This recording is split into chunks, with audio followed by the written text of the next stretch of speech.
Hello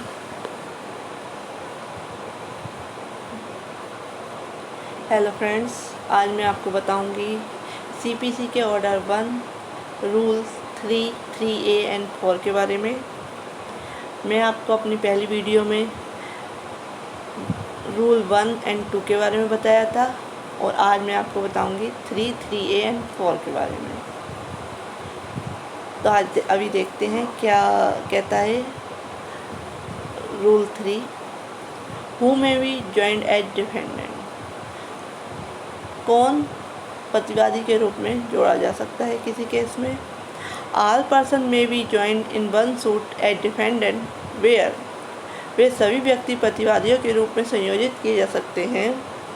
A any right to relief in respect of or arising out of the same act or transaction or series of acts or transactions is alleged to exist against such person whether jointly, severally or in the alternative end. B. If separate suit were brought against such person, any common question of law or fact would arise. For example, प्रतिवादियों के रूप में कौन संयोजित किया जा सकता है जो एक ही कार्य या कार्य के समव्यवहार यानी कि एक ही एक्ट से जुड़े हों, एक ही कार्य से जुड़े हों या कार्य की जो क्रम है उससे जुड़े हों। फॉर एग्जांपल, एक व्यक्ति ने एक मोबाइल ख़रीदा जो कि एक सैमसंग कंपनी का था। उसने एक शॉप से मोबाइल ख़रीदा। उस मोबाइल में कुछ समय बाद कुछ ख़राबी आ गई। साल की गारंटी होती है हर किसी मोबाइल की। उसके 2 महीने बाद ही उस मोबाइल में कुछ ख़राबी आ गई। उसने वो सही करने के लिए कंपनी को भेजा, लेकिन वो कंपनी उस मोबाइल को सही नहीं करके दे सकी, जिस कारण उस व्यक्ति ने लास्ट में एक सिविल सूट फाइल किया। उस सिविल सूट फाइल करने में क्वेश्चन ये पैदा होता है कि डिफेंडेंट वो उस केस में कौन कौन बन सकता है। तो उसमें जो शॉपकीपर है वो भी कुछ कंडीशंस के साथ, कुछ कंडीशंस होगी तो वो भी डिफेंडेंट के रूप में जोड़ा जा सकता है। और जो कस्टमर केयर है जिसमें वो सर्विस के लिए गया था मोबाइल, वो भी डिफेंडेंट के रूप में उस केस में जोड़ा जा सकता है। और जो कंपनी है उसको भी डिफेंडेंट के रूप में जोड़ा जा सकता है। तो इसमें 2 या 3 डिफेंडेंट बनाए जा सकते हैं। ये पॉइंट क्लियर है ए कि कौन कौन डिफेंडेंट के रूप में ज्वाइन किया जा सकता है यानी कि जोड़ा जा सकता है। सेकंड बी, अगर उन व्यक्तियों के, दुकानदार हो गया, कस्टमर केयर हो गया और कंपनी हो गई, अगर उनके तीनों के खिलाफ अलग अलग केस दाखिल करते तो विधि और तथ्य का सामान्य प्रश्न पैदा होता है, यानी कि सेम क्वेश्चन सेम रिलीफ पैदा होता उस केस में। इसलिए उन तीनों को एक ही केस में डिफेंडेंट के रूप में जोड़ा जा सकता है। अब हम आते हैं रूल 3A के पास। रूल 3A क्या कहता है, जहाँ प्रतिवादियों के संयोजन से उलझन या विचारण में विलम्ब हो सकता है, वहाँ पृथक विचारण करने का आदेश देने की शक्ति। न्यायालय को ये पावर है कि वह पृथक विचारण कर सकती है अगर कोर्ट के लगता है कि किसी केस में अगर प्लेंटिफ्स जोड़े जाएंगे तो उसके ट्रायल में देरी हो सकती है, तो वो सेपरेट ट्रायल करने के लिए ऑर्डर कर सकती है। जहाँ न्यायालय को प्रतीत होता है कि प्रतिवादियों के संयोजन से बात के विचारण में उलझन या विलम्ब हो सकता है, वह न्यायालय पृथक विचारण का आदेश या ऐसे अन्य आदेश दे सकेगा जो न्याय के हित में समीचीन हो यानी कि उचित हो। Power to order several trial where joinder of defendants may embrace or delay trial।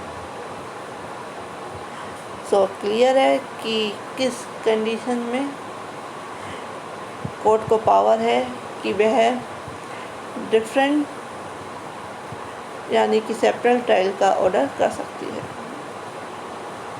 अब हम आते हैं रूल 4 के पास। रूल 4 क्या कहता है? न्यायालय संयुक्त पक्षकारों में से एक या अधिक के पक्ष में या उनके विरुद्ध निर्णय दे सकेगा। वादियों में से जो एक या अधिक वादी अनुतोष के हकदार पाए जाएं, उसके या उनके पक्ष में उस अनुतोष के लिए जिसके वह या वे हकदार हों। मैंने आपको अपनी पहले वीडियो में एग्जांपल दिया था कि एक व्यक्ति था जिसने टीवी ख़रीदे, 2-3 व्यक्तियों ने टीवी एक ही दुकान से ख़रीदे और तीनों के टीवी ख़राब निकले, जिस कारण वो केस करते हैं दुकानदार पे। अब वो तीनों वादी अलग अलग केस करते हैं तो भी सेम क्वेश्चन अराइज होता है विधि और तथ्य का, और कोर्ट चाहे तो उन वादियों में से किसी एक के पक्ष में या सारों के पक्ष में निर्णय दे सकती है या किसी एक के पक्ष में निर्णय दे सकती है। वो सिचुएशन के हिसाब से कोर्ट डिसाइड करेगी। ऐसा ही प्रतिवादियों में है। प्रतिवादियों में से जो एक या अधिक प्रतिवादी दाएं पाए जाएं या उनके या उनसे विरुद्ध उनके अपने अपने दायित्वों के अनुसार निर्णय संशोधन के लिए निर्णय दिया जा सकेगा।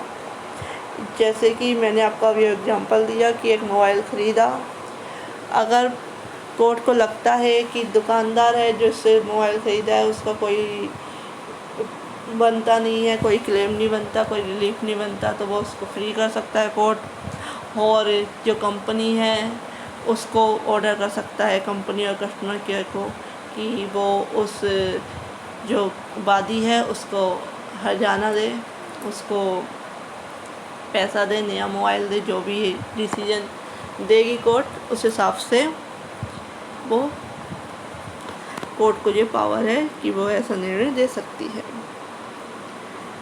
Court may give judgment for or against one or more of joint parties. Judgment may be given without any amendment.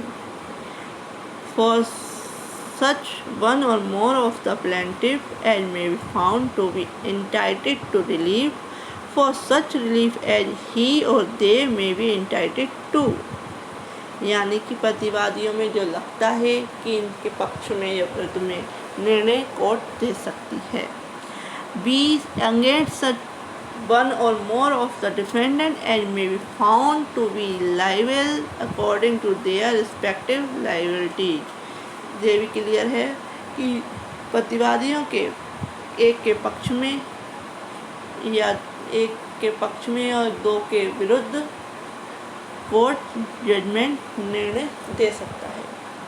So friends, अगर आपको मेरी ये वीडियो पसंद आए तो उसे लाइक और शेयर करें और मेरे चैनल को सब्सक्राइब करना ना भूलें।